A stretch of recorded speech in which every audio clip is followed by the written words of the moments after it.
Well, good afternoon, ladies and gentlemen. It's Monday, the 24th of December. It's Christmas Eve 2012, and it is 5:27 in the afternoon here in the UK, which you wouldn't know because at the moment it's so dark it might as well be about 8 o'clock in the evening. I love winter generally.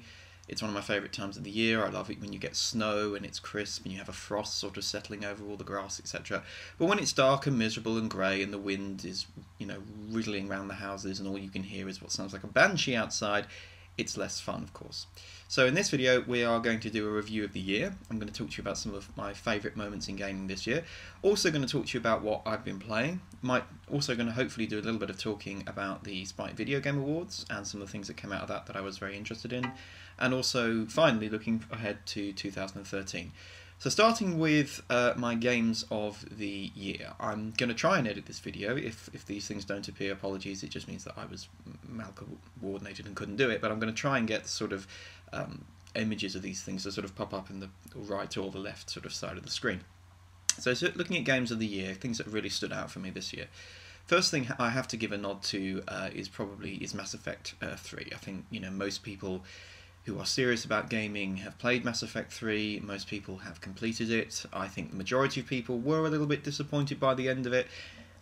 Overall, Mass Effect and the Mass Effect series is probably, I would say, one of the best things that this generation has definitely produced. I don't think there are any series that have really come close to it in terms of narrative, space opera, that sort of thing. I think that the ending of the third one has spoilt it for a few people. And the fact that the DLC, which has been recently released, Omega, Leviathan, From Ashes, all this sort of stuff, has actually altered the game and potentially even altered the ending, I think has left a sour taste in some people's mouths. And I can well understand that. I think particularly Leviathan DLC, from everything that I've heard, the Leviathan DLC very much changes the way you see the Mass Effect universe, I should say. And there's a huge amount of content in there that just allows you to understand a little bit more about what's kind of going on. I think that if you have to buy DLC to understand a game more fully, I think that's wrong. I think that was a mistake that Azure's Wrath made with Capcom. Effectively charging people to see the ending of a game is a bit sort of ridiculous. And on the subject of downloadable DLC, or sorry, not downloadable DLC, what am I talking about? On-disc DLC, which to me is a bit of an oxymoron. I think that this is a problem that the industry is going to have to face up in the next year or so as consumers start to ask serious questions of developers as to why it is that they are paying £50 for a box product, but then they're also being charged for what is already on the disc. I mean, the idea of day one DLC, I don't have as much of a problem with, because obviously games will go gold several months before a game comes out. I just saw today that Castlevania Mirror of Fate, Castlevania Lords of Shadow Mirror of Fate on the 3DS, which I will definitely be buying, more on Castlevania later, has just gone gold. You got 3 or 4 months before a game's released to the public, in which the developers are basically sitting around twiddling their thumbs. So the idea of having some kind of work that they can be getting on with, some extended cart, new content, etc., that people can pay for, totally acceptable, totally understand that, quite happy with it. But when it's content that is on the disc as shipped, which is then charged for in addition to the RRP, recommended retail price, I have a problem with that. That sounds like it's fleecing it to me. I mean, for example, would you buy a house only to be told by somebody that you had to, pay extra to get a key to unlock the cellar? I don't think so. It's just silly, and I think it's something that companies are beginning to realise is, it's putting people's back up. But the problem is there are people who will pay for it, and as long as people are willing to pay for it, fair enough. I understand the argument in terms of DLC unlocking content. For example, there was a complaint made by one of the makers behind one of the Need for Speed games that they, from their online metrics, obviously as you're playing the game, they're getting information about the completion rates, that they had put a huge amount of work into designing these car models, etc. And the fact was that 80% of people weren't getting anywhere near the end of the game and not seeing any of this work. So if people were then going to pay a bit of money so they could unlock this content and use it, is that a problem for the developer? Maybe not, but swings and roundabouts. I think there are arguments on both sides in terms of actual downloadable content or paying to unlock further parts of the game, as in to effectively to cheat your way to the top. If you want to do that, I don't think that's any really different than the free-to-play models where you can buy, you pay real money and you'll get early access to guns that you would otherwise have to spend 20 hours sort of grinding your way up to. But when it comes to things like actual on-disc DLC, then I think that's quite wrong. But anyway, so Mass Effect 3, overall, loved it. Didn't really like the ending originally, thought the new ending with the extended cut was better. Didn't change my initial response. I went with Control because I went with Control because I thought it was the moral choice. I didn't think I could. I won't spoil if you haven't seen it, but for me, Control was the only moral choice at the end of that game. But not happy with the idea that Leviathan DLC, etc., is changing the ending and adding in new conversation options. I don't think endings should be dependent on your ability to pay extra and above. And the other thing I would say, on the subject of sort of DLC generally, and also on the subject of patches, day one patches, to fix games that are effectively broken, I think this is still wrong because you should not assume that everybody in your market has access to the internet. If you are not willing to supply a product on day one that works, you should not supply that product on day one. You should delay it a couple of weeks to fix the bugs. Otherwise, you are basically selling people something that doesn't work. And Assassin's Creed 3, which I'm not going to buy because I've got no interest in what has become, to my mind, the most milked franchise that we have at the moment. Too many games in too short a time, not innovative enough anymore. One of the things I heard was that the day one patch fixed some genuinely sort of game-breaking bugs, and so you sort of think, well, if it was that bad, if you've got a family that may not have a lot of money, they may have bought an Xbox or a PS3 second hand, they may be buying this second hand for somebody, or this might be the one purchase they make for that kid for Christmas. If you're selling them a game that doesn't actually work, it's not fair. So that's right. So yeah, Mass Effect 3, great. Other games that have really caught my attention this year: XCOM Enemy Unknown, fantastic game, top-down isometric shooter, turn-based strategy. The game, frankly, that the Dawn of War series always wanted to be. I don't know about anybody else, but when I was playing XCOM, the first thing that kind of came into my head as I was playing it was, goodness me, this would be amazing as a Warhammer game, because of course, effectively that's what you're doing. The Warhammer tabletop games have been played by rolling the dice. It's all based on chance, how far you could move forward and what powers you have, and do you have the ability to hit an enemy. XCOM Enemy Unknown did almost the same thing with the ability to get a critical hit, the ability, what was the likelihood of getting a shot, going for a shot, sometimes getting a ridiculously lucky shot. You had a 10% chance and you knocked an enemy's head off. But overall, one of my favourite games of the year, incredibly addictive, incredibly time consuming, absolutely loved it, and a game that I was very pleased to see people actually supporting, because I felt that it was a game that it was a game that I think people wanted to get behind, because obviously it was a remake of XCOM on the the original one on PlayStation, etc., which was a hard game. And XCOM Enemy Unknown, even on normal, is a hard game. There are moments when your very favourite Marine gets his head blown off, and you just have to push on. You have to push on, particularly if you're playing on the Iron Man mode, which only allows you one save. So overall, fantastic game. I was pleased to see it sold well. Downloadable content is coming for it, so yeah, great game. Other things this year that I've played and have left a mark on me: FIFA 13, for all the wrong reasons. I actually don't think it's a particularly good game. There is a FIFA 13 review I have done, which I will put a link to, which I basically rant about the fact that I still think the FIFA model is broken and there are still too many problems with it. Fair enough. Other things this year, I have to be honest, 2012 hasn't, in my mind, been the greatest year for games. There have been quite a few things I have played through. Crisis, the original Crisis, which I loved. Sleeping Dogs, sleeper hit of the year, no pun intended. Sleeping Dogs was very, very good.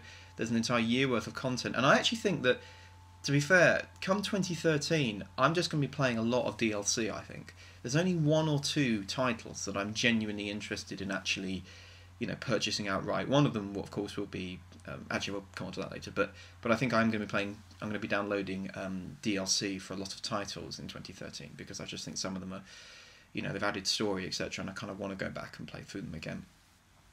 Other titles that have really kind of stuck out with me, it was a title that was released in 2011, but Arkham City was absolutely brilliant. I thought that was a superb game, loved it. Aside from that, I think 2012 has been a bit weak, to be perfectly honest. There's not really been anything this year that has totally grabbed hold of me and has made me want to eulogise about it to people I know and say to them, you have to go and play this game. You have to buy it. it will, you know, it'll be amazing.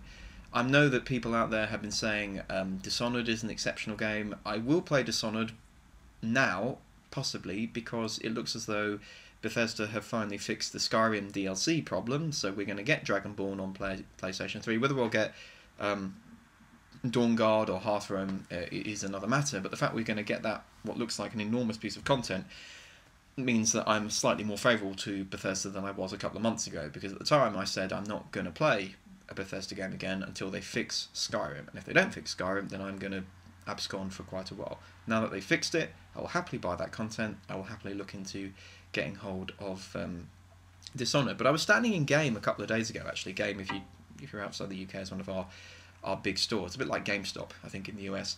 And there was, I don't know what's in Canada. If you're from Canada, tell me what you have. But I was looking down the list, and it was, you know, Dishonored, it was Hitman, it was, I have to be honest, none of which just remotely interest me. None of which remotely sort of pull me in and make me think, you know, this is a game I particularly want to play. So overall, looking at games I've played this year, looking at games I have spent a lot of time with, games I've enjoyed the most, games that have, you know, maybe want to get up and go in and play that game on a continuing basis, I have to be honest, the game in question, which I'm going to give my Game of the Year award to, is actually not a PS3 game, or an Xbox game, or a PC game. It's a game on the 3DS. I'm giving my Game of the Year award to Pokemon White 2, because it has sucked me in like only Pokemon can. And I haven't played Pokemon in quite a while. The last time I played it was, I bought the Soul Silver a couple of years ago, replaying the Johto region and the Kanto region. But, you know, looked at it, thought, why not? Let's get back into this, let's play through this again. And I loved it. And if you haven't played White 2, I suggest you do. Or White, I'm sure there's not that much difference between the Generation 5 games. But they're absolutely fantastic. The new sort of isometric top-down approach they're bringing into it, new graphics, etc. They've really built on Generation 4. I mean, if you look at Generation 4, you remember what Generation 3 was like. The step up with Gen 5 is even better. There are still some niggles. There's some problems with the GTS trading system at the moment, in the fact that there are people basically trolling it. So obviously you're trying to complete the decks. There are some species you simply can't get hold of. You have to trade them, or you have to offer up, you know, the opposite version, as it were. So there's a pair of bird species, particularly that on between White 2 and Black 2, that you can't get on either. So you can't get on both. So you have to trade them across. And you have people on the you know, the GTS effectively trolling it, saying yes, you can have this in exchange for a legendary under level 7. And it's either a bunch of kids, or it's just people who have hacked the game and are offering ridiculous trades. One of the things I would say is I think Nintendo, probably going a little bit off topic here, but I think Nintendo might need to look into doing something on the GTS system so that you can't offer impossible trades. You know, you want a level 50 Charizard, fine. You want a level 100 Moltres, fine. You want a level 1 Mewtwo, not possible. Can't be done. You know, you can only capture Mewtwo at 60 to 70 above, and you can't breed the blasted thing. You know, it's one of the legendaries, so you can't breed them. You know, you want a level 1 Dragonite, again, can't be done. You can only get Dragonite after Dragonaire's leveled up at level 54 to 55, I think. So I think there's the trolling on the GTS is annoying, because you can't scroll through lists. You know, you get your little sprite and you get 5 other sprites or 6 other sprites that you can potentially trade with. I don't believe for one second that those were the only 6 people on the whole world who had that Pokemon up at the store at that particular time, but they were the only ones I could see, and they were all offering ridiculous trades. As it happened, you know, somebody sensible somewhere, you know, took my offer of an Oshawott or for Pignite or whatever it was, or the opposite bird for the bird. I can't remember what they're called. And that was fine, and I got the things I needed, and I completed the Unova decks, and I'm now in the process of completing the main decks. I won't complete it. Jirachi, Celebi, Mew, Darkrai. Oh, please, somebody give me a Darkrai. I've always wanted a Darkrai. But Deoxys is another one. You know, I'm never going to get hold of these, and partly because they were released in Japan only, which I think is a bit ridiculous, actually, in terms of an online gaming, sort of a world sensation that this game is. And the other thing I would say is the fact that I've never understood why you can't search for Pokemon on the GTS that you haven't seen. I think that's just ridiculous. You know, if you've got a Ho-Oh and you want to exchange it for a Darkrai, well, why not? If you know it exists, why shouldn't you be able to go look for it? I think that needs to change. My only other comment about White 2 is there doesn't seem to be as much sort of after-game content as there was in Johto.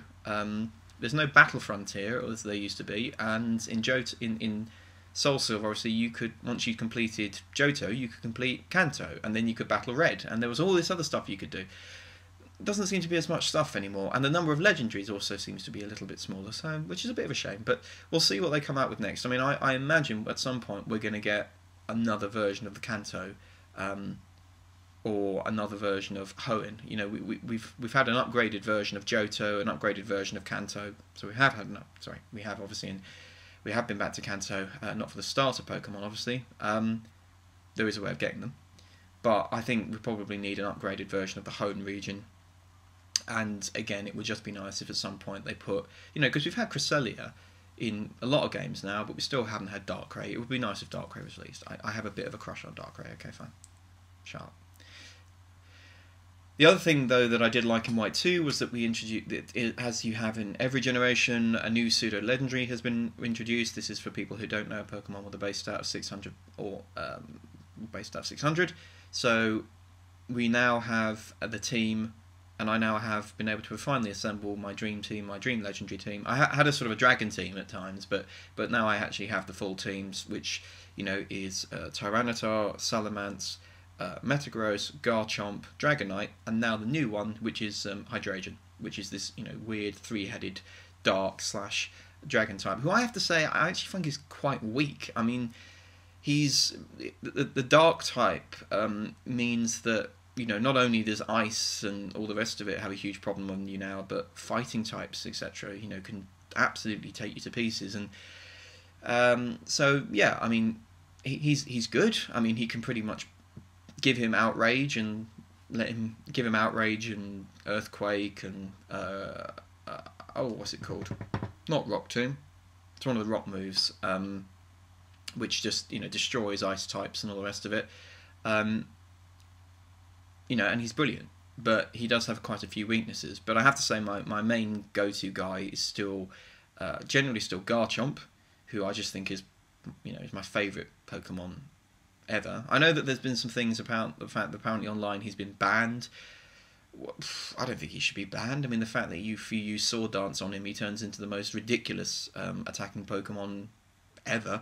Well, fine, that was the manufacturer's decision to design him that way. I don't think that anybody should be able to ban him. I mean, he's not a hacked Pokemon. He's, you know, if you have a level 100 Garchomp with what I have as I think is the ideal moveset, which is, you know, Earthquake, Dragon Claw, Dragon Rush, and Sword Dance, which are all physical type moves, well, certainly the last two, and once you put Sword Dance on Garchomp, if they don't knock him out in the first hit, then he's going to clean out any team.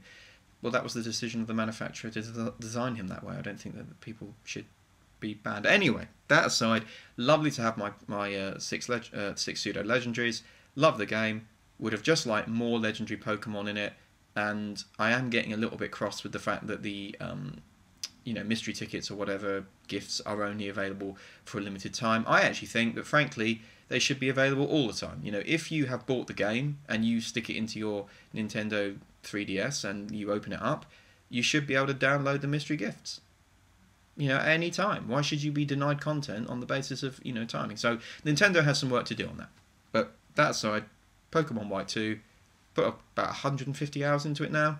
Still love every minute of it. Still great fun. It's a hobby. Unlike, you know, it's one of the few games you can really call a hobby, you know, raising them, breeding them, transferring them over, doing all the things to get them involved. It's just fun. It's just butterfly collecting for the 21st century. And in fact, that was I believe, the gentleman who invented Pokemon. I think it came out of the idea of, you know, sort of more just getting like butterflies and pressing them into books and that kind of thing. It you know, it was bug collecting. It was effectively his sort of the idea behind it, and that sort of desire to just complete a collection. You know, people collect bottle caps, people collect trains, people go to railway stations and photo trains, and other people play Pokemon. You know, it's just a simple human impulse, it seems. Anyway, moving on to the Spike Video Game Awards. 1 second.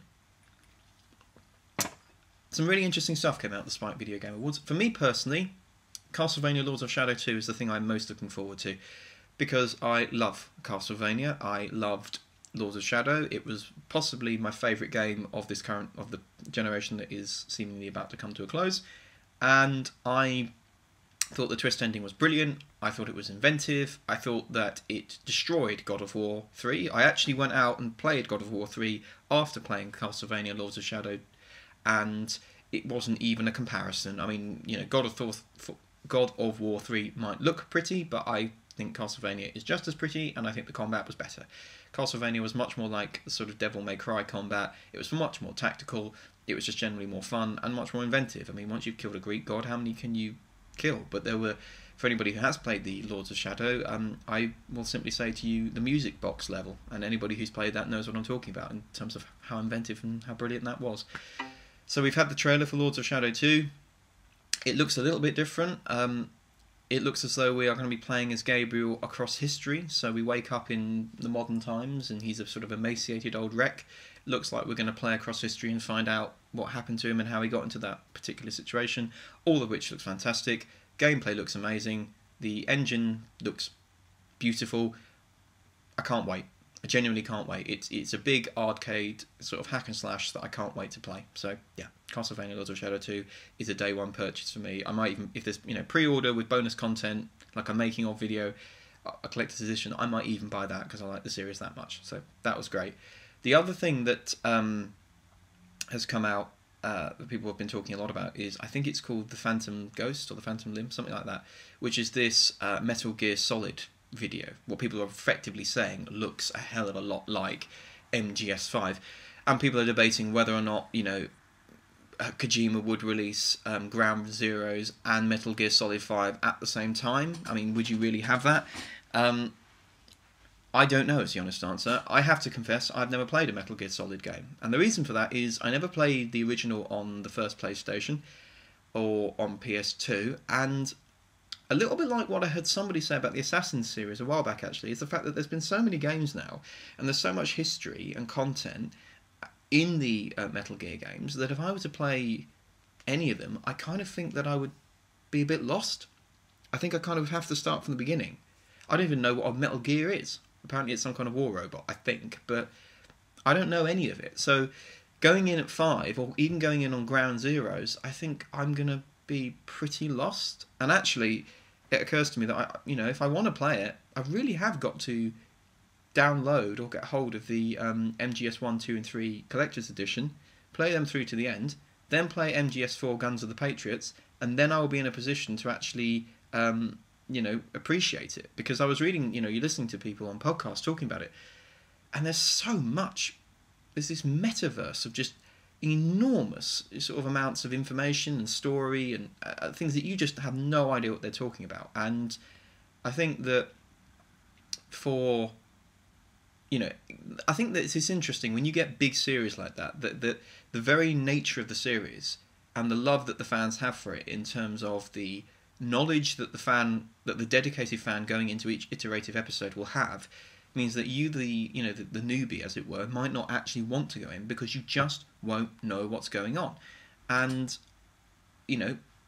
is that a problem? Do you think? Is that a problem for some video games? And some people say, well, if you do allow an easy entry point, you're dumbing it down for the main fans. But, obviously a developer wants to expand their audience. And I just wonder whether, in a way, sometimes having almost tutorial modes that you yourself could, if you're the dedicated fan, you know all this information, you don't need to know it, fine, but almost like an intro video for the new fan to actually explain, what is this we're actually doing, who are all these people, what do I actually need to know? I mean, I'm sure there's going to be, in MGS Ground Zeroes, there'll be moments when, the dedicated fan will play it and there'll be a reference to something and they'll go, I understand that reference.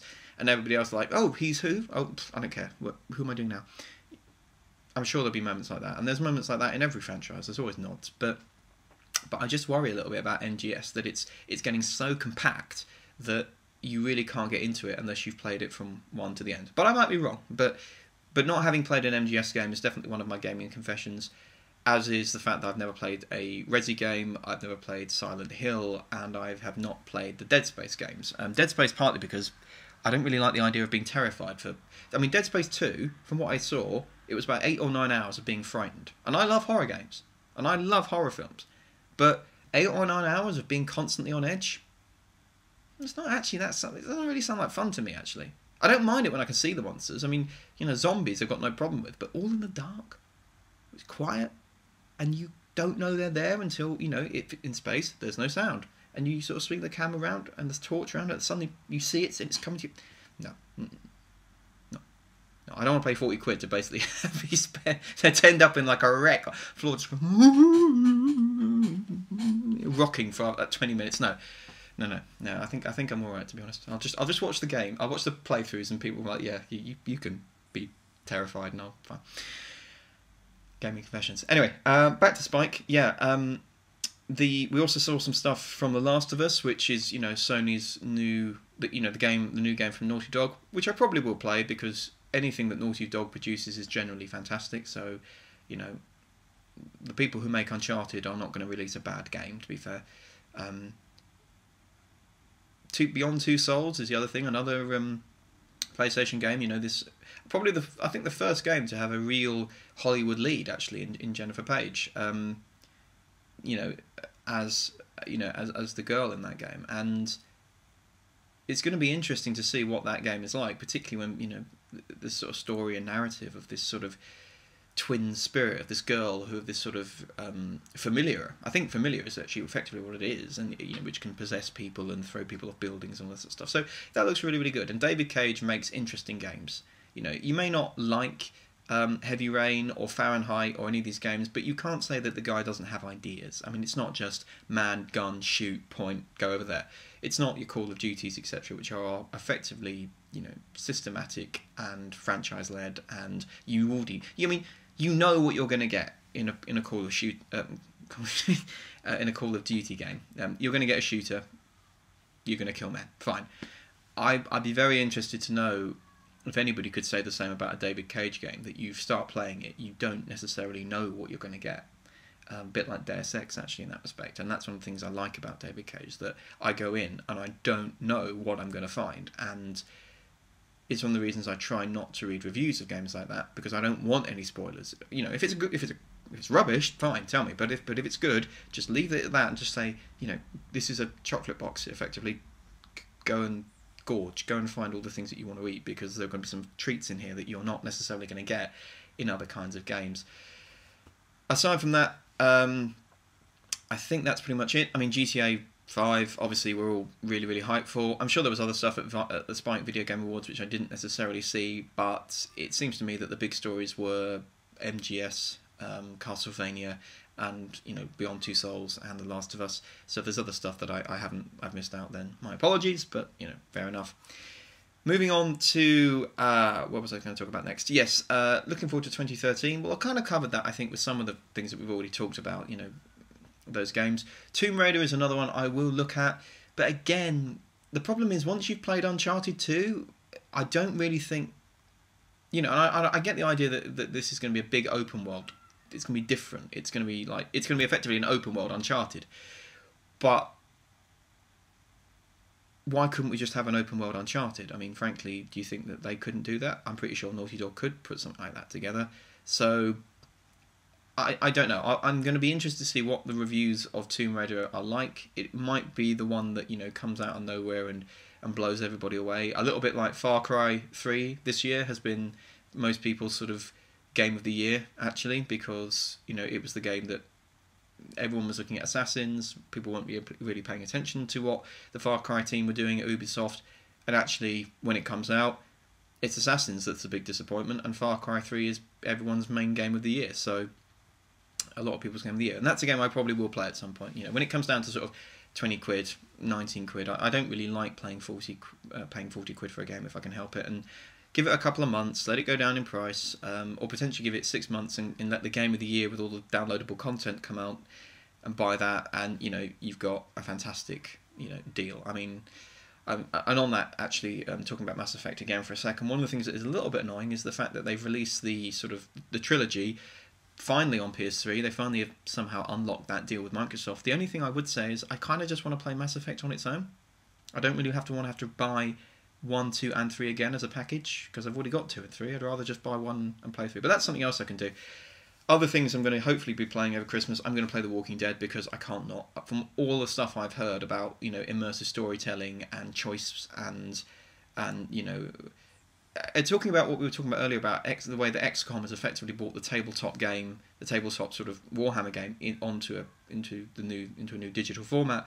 The old games that I read, where you had that book, and I don't know if anybody else read these, but there was sort of like the, you know, Monster Hunters kind of book where you would read it and it's like, do you want to go left, turn to 125, do you want to go right, turn to 121. I mean, I always cheated, I always pretended that I killed the monsters really quickly, but I would read through it and the illustrations are amazing, and yeah, but it sounds like that kind of game almost, where, you know, you're going to have to make choices and you're going to have to, you know, quick time events and try and save people and that kind of thing.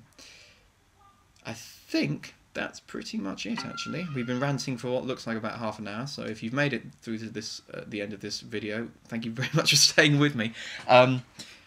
We'll do one in the first part of 2013. I'm going to try and get hold of the Elgato Game Catcher HD, actually. I think I've been looking at it, and I think I'm going to buy that for myself as a sort of combined Christmas birthday present. Because nobody loves me. No, they do. It's fine. But that looks really cool, actually, and I'll get some of PS3 stuff start coming through on the Mac, in addition to the X3 Albion Prelude games that I've been doing. Oh, final thing to talk about, X Rebirth, which, if you like X3, if you don't like the X3 series, Albion Prelude, Terran Conflict, etc., I'll just say Happy Christmas now and you can quit the video. If you are interested in that kind of stuff, Eagersoft have released a press release with their news saying that the game has been delayed till 2013. Well, FYI, no what's it, Sherlock, you know, we knew that.